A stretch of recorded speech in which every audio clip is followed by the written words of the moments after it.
According to a new study, Crawford County could use more resources when it comes to infant and toddler care. You'll hear what local experts have to say coming up.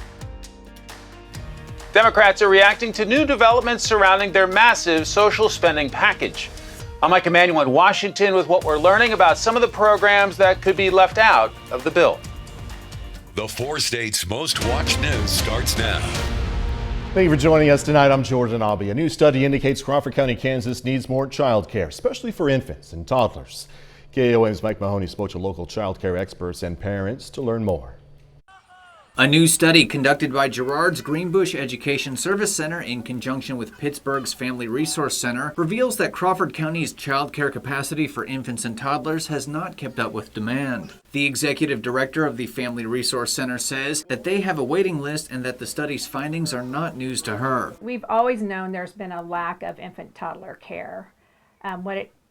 This study tells us now is we have the data to prove that. Officials with Greenbush and the Family Resource Center have been presenting the study's findings to city and county leaders and say meeting Crawford County's child care demands are essential to growing the economy and the community. We feel like child care should be recognized as a function of economic development because it is. If a parent doesn't have child care, they can't go to work. Caden Fondren is a Pittsburgh father of 2, and both his kids are currently enrolled at the Family Resource Center. He says it took his first child around 2 years to get in, and while his family's child care needs are now met, he'd appreciate more child care resources for local parents who are still waiting. I would love to see more places open and, just like more places like the center, because the center is really, they do really good. They love the kids, they teach them everything.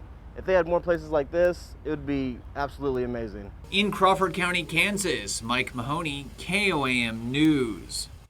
If you'd like to take a look at the Crawford County's child care needs study, we've included a link in this story on our website, KOAMnewsnow.com. All right, Doug Hattie joining us now. First look at the forecast. Another beautiful, kind of windy day today. Yeah, it was a little breezy out there. Plus, we had a lot of clouds throughout a good chunk of the day. We actually had a cold front that rolled in, and we still went into lower 70s. But with this cold front, we got the clouds, got a few random sprinkles, but we are going to cool back down for overnight lows tonight. Last night, we only dropped near 60. By tomorrow morning, we're going to be down into the mid 40s. So a crisp start. But you can see we warm through the 50s, 60s, up to 67 by the time we head into the afternoon hours. So Thursday is going to be a great day. We're going to warm up more, but we're also going to introduce chances for thunderstorms on the forecast. We'll talk about that here in just a bit. All right, Doug, thanks so much. The Women, Infants, and Children program in Missouri is increasing the cash value benefit on some products. The program announced today that the benefit from fruit and vegetable purchases would increase to $24 a month for children, $43 a month for pregnant and postpartum mothers, $47 a month for breastfeeding mothers. Eligible participants should contact their local WIC office to schedule an appointment to load the additional funds onto their eWIC card before November 1st to avoid any type of delay. All right, a mandatory change on how we dial phone numbers. Listen up. Starting Sunday, Southeast Kansans and Southwest Missourians are going to have to use a 10-digit phone number to make calls. Last year, the FCC approved 988 as the abbreviated number for the National Suicide Prevention Lifeline. That means that any area code that uses the 988 prefix in telephone numbers is mandated to adopt 10-digit dialing. That includes the 417-620 area codes.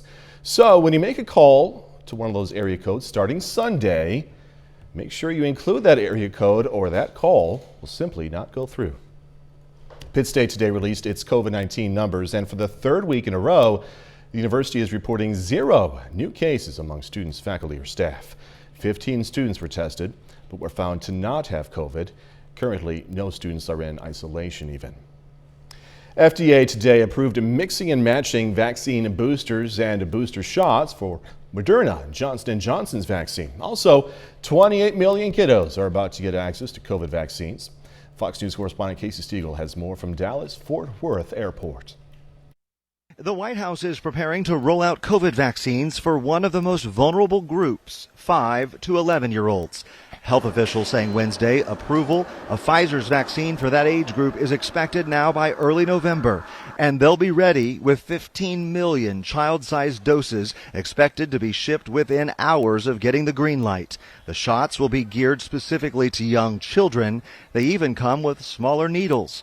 And the Biden administration says there are no lingering questions about the safety of this vaccine. The same vaccine technology has proven to be very effective with adults and adolescents. It's been tested in carefully run trials over the course of months. Scientists say vaccinations are the best way to contain the virus, and the federal government is gearing up for a December 8th deadline for all federal workers and contractors to get their shots. That includes the airline industry, where staffing shortages are already causing long lines and flight delays across the country. A plan by Southwest Airlines to put unvaccinated workers on unpaid leave was put on hold this week after a big demonstration outside the company's headquarters. Some employees say they'd rather quit than get their shots. We want to have, freedom of choice, freedom to make our own medical decisions. We don't want to be mandated to take an injection. The situation isn't much better with the TSA. That agency reporting roughly 40% of its total workforce has not yet been vaccinated. That's the latest from DFW International Airport. Casey Stiegel, Fox News. President Biden hitting the road today, traveling to his hometown of Scranton, Pennsylvania. He's there to highlight his Build Back Better agenda, which is still being negotiated in Congress. Lawmakers now suggesting the price tag on the social spending package is going to come down significantly, and some key items could be left out. Fox News Chief Washington correspondent Mike Emanuel has these details.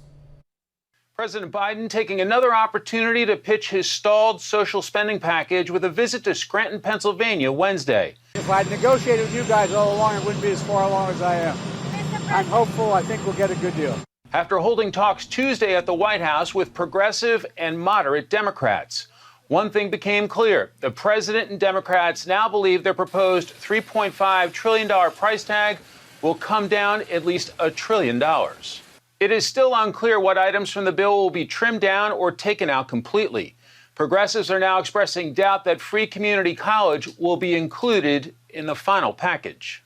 I would love to have it in if we had a bigger package. Another progressive priority, paid family leave, may also be left out, but House Speaker Nancy Pelosi had her doubts. When I saw it on TV, I thought, I've never seen that. I don't know where that stuff is.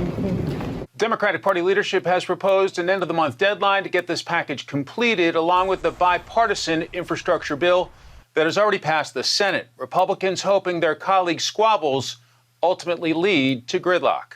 This is failed leadership and a one-way ticket to socialism. This is not good for America. Another pressing matter for Democrats, climate change provisions. Senator Joe Manchin, a moderate, opposes a $150 billion clean electricity plan. In Washington, Mike Emanuel, Fox News. West Virginia Senator Joe Manchin is one of those moderates that's been insisting Democrats slash their spending significantly. And today a report published in Mother Jones suggested he is considering leaving the party to become an independent. Manchin denied the report using the word for BS. We'll leave it there. KOAM News at 9 on Fox 14 takes this time now to honor another four-state hero. Elva Bockover served in the U.S. Army from 1943 to 1945. Native of Humboldt, Kansas, Bockover was stationed in the Pacific, also the Philippines. And we are proud to thank and salute Staff Sergeant Elva Bockover. He's tonight's four-state hero. Doug Caddy's next with a complete look at the forecast. A bit later, the Webb City softball team getting a second chance at Rolla in the state quarterfinals. Going to hear from the Cards in sports. Well, it turned out to be a pretty good Wednesday once again for us today. More clouds, but temperatures fantastic. Great time lapse. Last night, if you're outside, it was absolutely beautiful because we had clouds and then the full moon, so you could see across the entire land. It was pretty amazing how bright the moon was, and it's going to be that way as well during the overnight hours for us tonight. Great time lapse. Indigo Sky Casino and Resort, of course, just outside of Seneca, Missouri on the west side, but it looked pretty good. We started with sunshine, the clouds rolled in, and then the clouds rolled out. Now we have pretty much clear skies across the region. Temperatures dropping back. Most of us mid to upper 50s to near 60 degrees, but we'll go down into the mid 40s later on tonight as we have cooler air working in behind our cold front. You can see it right through central Missouri, all the way down through central parts of Oklahoma. It's cooler air. It's not cold air, but cooler as we go through about the next 36 hours or so. Looks fine right now. 7th and Rangeline currently outside, sitting at 60. Southwest winds at about 5. Humidity is high If the winds can back down just enough, we should get a little bit of patchy fog as we go through the overnight hours tonight. But any clouds that we had earlier today, these are mainly gone. Any showers that we had, those are mainly gone. And it looks like as we go through the rest of the overnight hours tonight, then we'll see pretty much clear skies behind this storm system. But most of the Central Plains look good. Most of the energy went up across the northern parts of the U.S. So you can see up through parts of Minnesota. So that's where most of the moisture is. And if we look out toward the west, there's nothing really going on until you hit this system. And that system will start to affect us by the time we head into Friday night and Saturday morning. Until then, we look fine. All right, chilly tonight. Look at our lows, mid-40s. So if you're getting up early, kind of cool, 46. We're going to have plenty of sunshine. Northwesterly winds light throughout the day at about 5 to 10. Nice warm up, 62 by noon, high temp right around 67 as we go into the afternoon hours. So Thursday looks great. Friday, we go back into the 70s. Our winds switch back to the south as we head into Friday morning. We'll get some clouds and then we'll break back out. We'll see mostly sunny skies. I think most of us will go into the mid 70s by the time we head into Friday afternoon. So Friday looks great. Let's move to high school football time, 7, 8, 9 o'clock. We're going to have partly cloudy skies, a little windy, but temperatures are going to be into the mid-60s. So another great night for high school football. But Friday night, late Friday night, Saturday morning, here comes a warm front.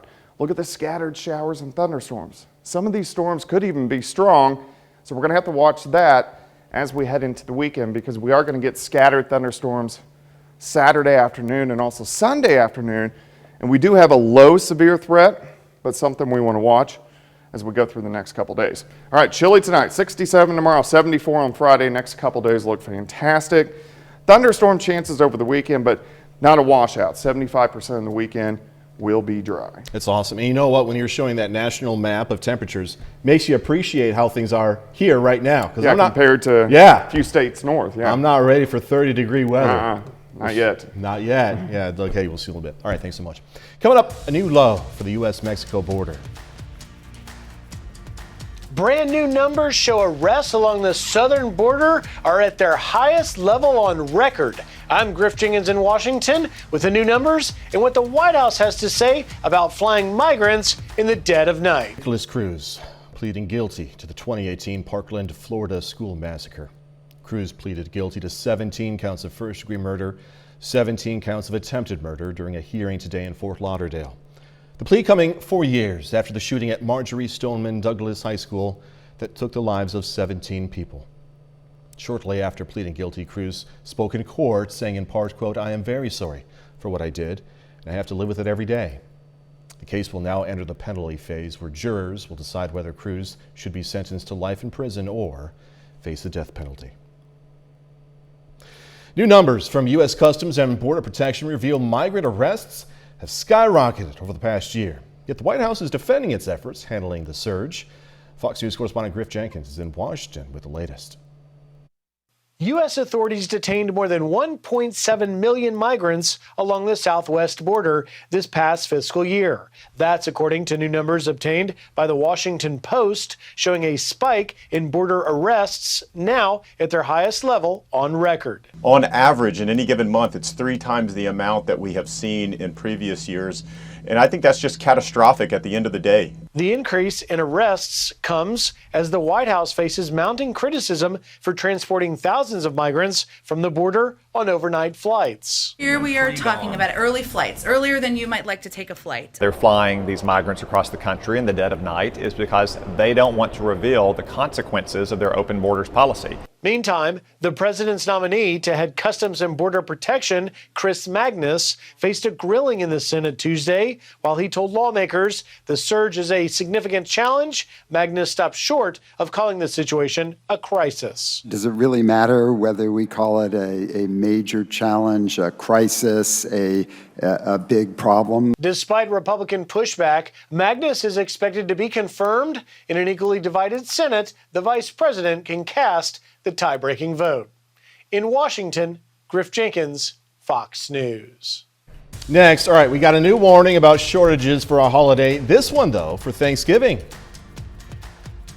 grocery stores are warning that there could be a turkey shortage this year, which is why customers are turning to local turkey farms like this one to make sure that they get their bird for their Thanksgiving feast. I'm Madison Allworth. Coming up, I'll tell you why that shortage is happening and how it's impacting your family. Administration scaling back proposal for banks to report account transactions to the IRS. Now, as many of us know, initially the strategy directed the agency to collect data on every bank account with more than $600 in annual transactions. But critics said the proposal was a breach of privacy. The administration now proposing raising the threshold to more than $10,000 in annual transactions. The proposal would not apply to traditional wage earners. The supply chain crisis could put those Thanksgiving dinner plans in jeopardy. Delays in shipments and the truck driver shortage leaving grocery stores struggling to stock the shelves with turkeys. Fox Business Network's Madison Allworth is at a turkey farm in East Windsor, New Jersey with more.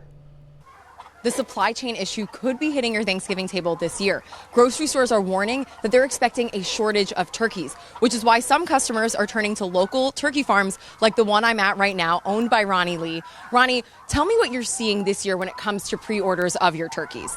Well, we always start orders beginning of October, and normally they just trickle in. But this year it's been a full flow.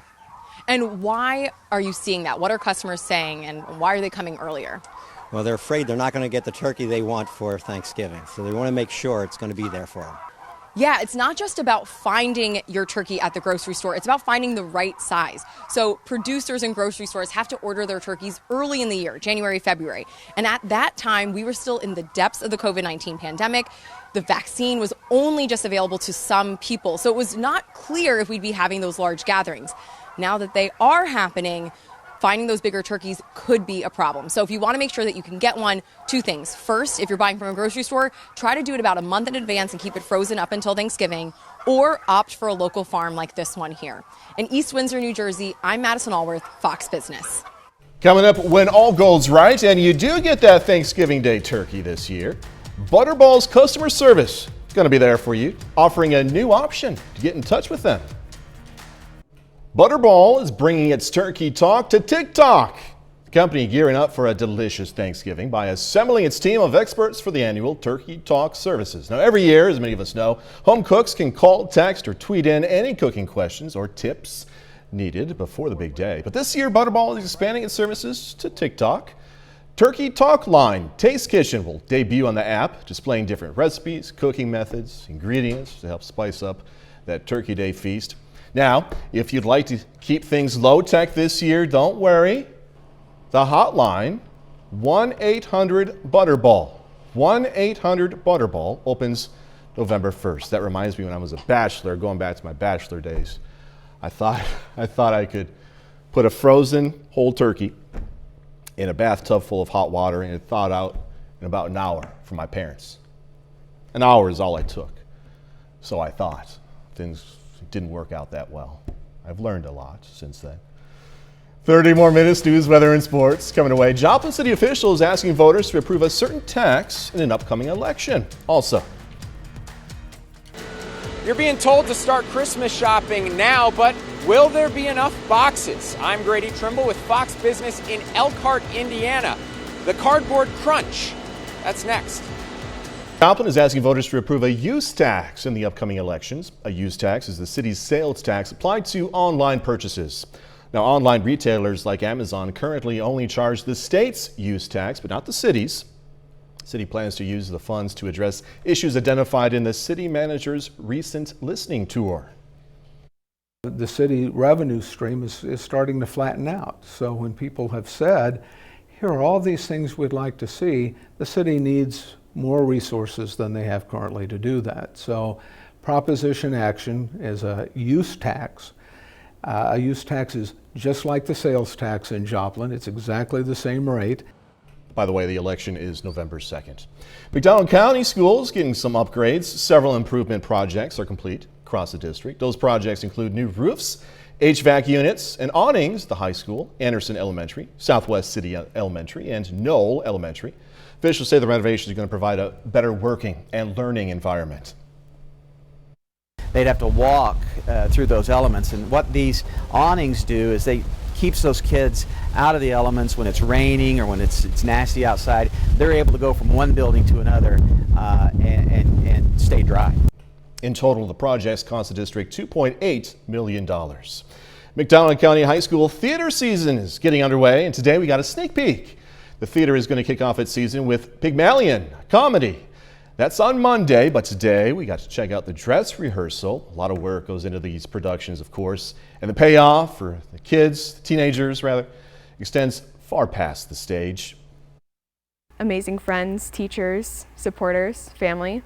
Everybody saying you can do this. You know, you have to build yourself up and just push past anything, because you can't get past anything in life if you just stay in fear. Those theater days are fun. Again, you can catch the McDonald County High School Theater's production of Pygmalion, a comedy, on Monday. You can find their full schedule in this story on our website. Again, that's KOAMnewsnow.com. Good luck, guys. Special Olympics Kansas today hosted a bocce ball match in Columbus. This was a unified bocce. Special Olympics athletes and students without intellectual disabilities took part in the effort to create long-lasting bonds between the kids. Out, in central, all around Kansas, there's a lot of unified schools that compete with unified.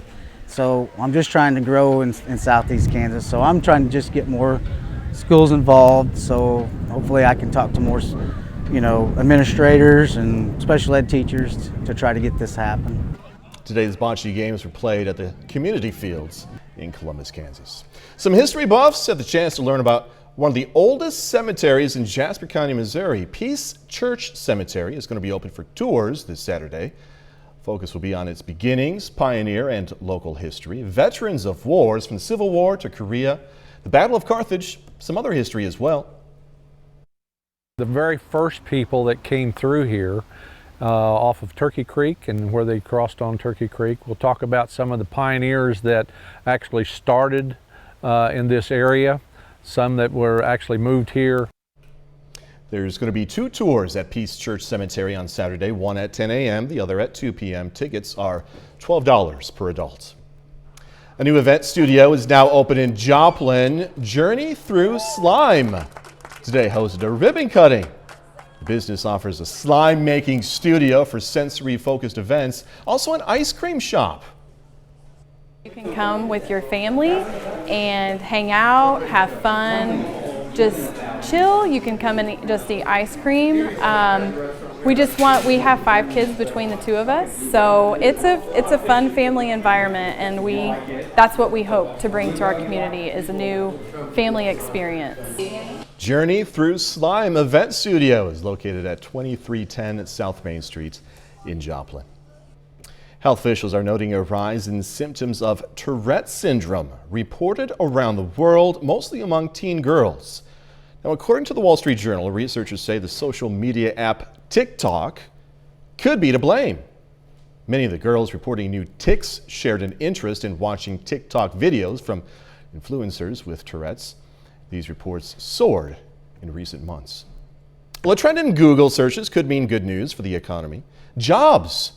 Now that those extra unemployment benefits have been cut off for the first time since March of 2020, the word job has overtaken the word unemployment as a search term. According to data from Google Trends, the number of Americans Googling unemployment peaked at the end of March 2020 when the pandemic shut down the U.S. economy, and had been hovering above job searches until mid-September of this year. Cardboard packaging could be in short supply this holiday season. I know, we talked about turkey, now cardboard. That with so many Americans shopping online and amid ongoing supply chain strains, right? Fox Business Network's Grady Trimble is in Elkhart, Indiana with more. You and I call them cardboard boxes. In the industry, they call this corrugated packaging.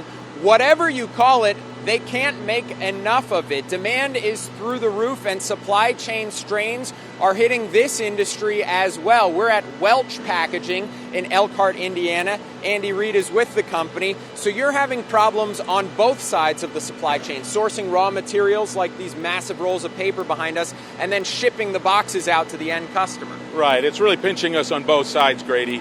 We have difficulty getting it from our suppliers. We're on allocation, etc.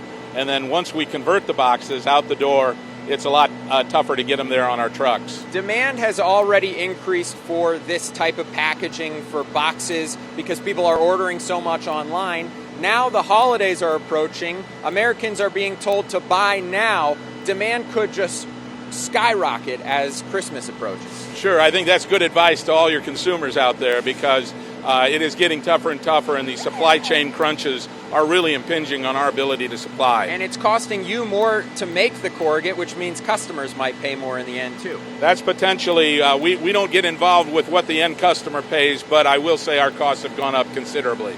And in terms of the demand, it's 3.5% increase from 2019 to 2020. It's expected to increase at that rate for the next 5 years. That's 477 square miles of this corrugate material, and that's enough to cover all of New York City and then some. In Elkhart, Indiana, Grady Trimble, Fox Business. A bit later, going to visit Louisiana, where the seafood industry there has been struggling ever since Hurricane Ida.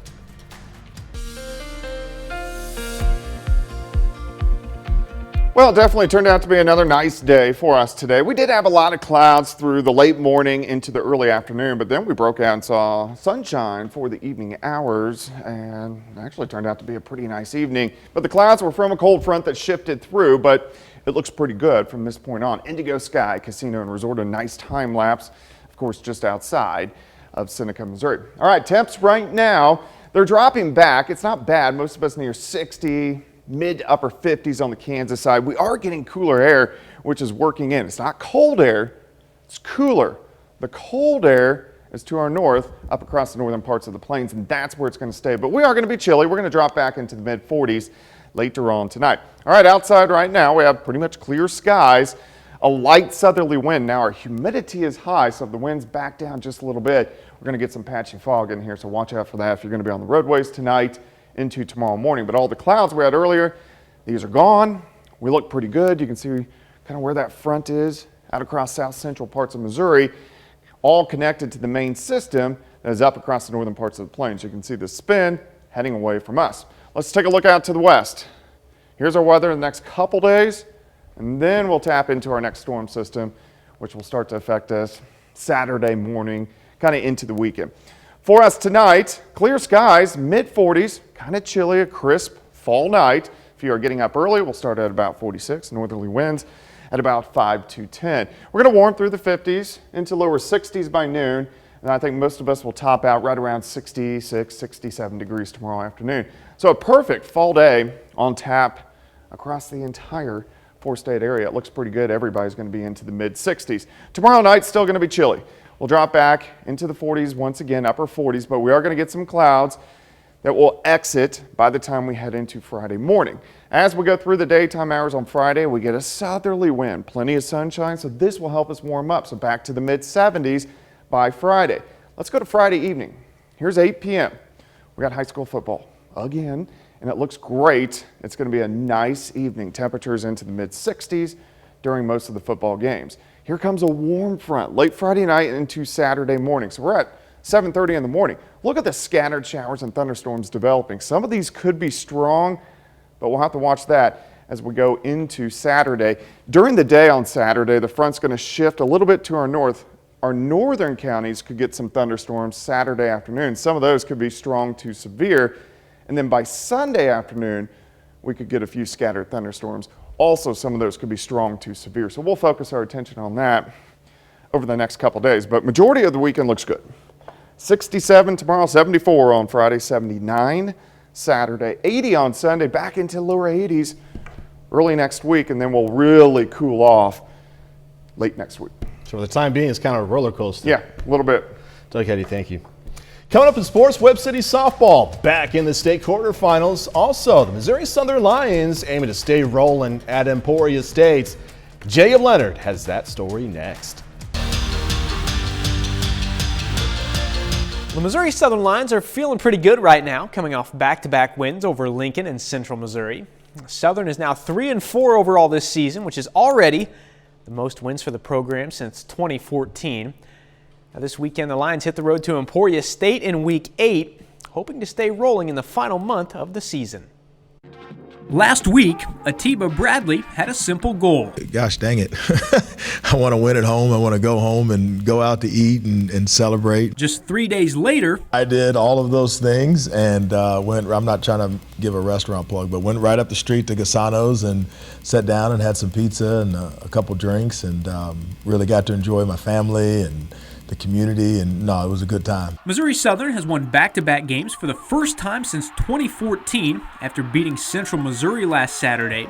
It was their first home win in 3 years. I just feel like we're at a point where we're starting to realize what we actually can do, and we're coming together. It's a lot of guys on the team that's been through rebuilding. Every week we come with a new energy that if we come hard every week, we're going to make something happen, and that's the energy we've been keeping. I think when you start to get rewarded for your hard work, it's easy to continue the hard work. It's made them hungrier. I think seeing how close we are, they're really putting in the extra effort to get us over the hump. The Lions aim to stay rolling this week at Emporia State, a team that has a matching 3-4 record. This team should be 6-1.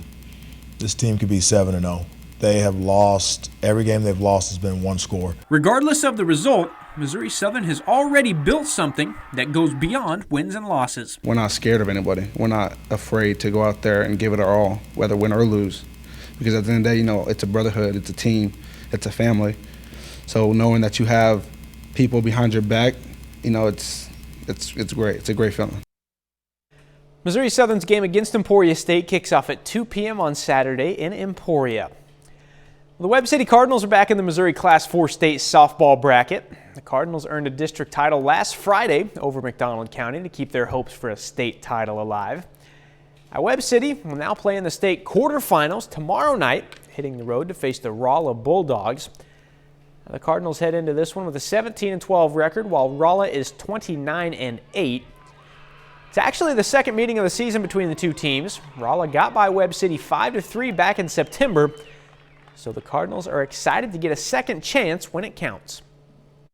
Whenever we played them the first time, we weren't doing our best. We know that we didn't execute hits, our defense was off, and we know that the pitcher's going to give us what she has. She knows we have some rise balls that she's going to throw to us, so we're going to do our best to lay off that and string some hits together and put some runs on the board and win a ball game. I feel like we were a different team then, and we got to see kind of what they're like. They've got solid defense, solid hitting, solid pitching, so we're just going to focus on the things that we can control and go out and give our best. That's a look at sports. We're back with more news after this. $2.4 billion seafood industry is in shambles now after Hurricane Ida. State says dozens of fishing boats were lost in the storm and many seafood farms completely wiped out. Fox News multimedia reporter Rebecca Castor reports from Grand Isle, where many fishermen haven't turned a dollar in months. South Louisiana is the heart of the state's seafood industry, but for many fishermen and seafood farmers here, their livelihoods are on the line. We have probably 100,000 oysters in these various crates around here that were just buried on the bottom and lost. This is everything that we would have been selling in New Orleans this fall. Oyster farmer Scott Maurer says it will take him at least a year to replenish his farm that was devastated by Hurricane Ida.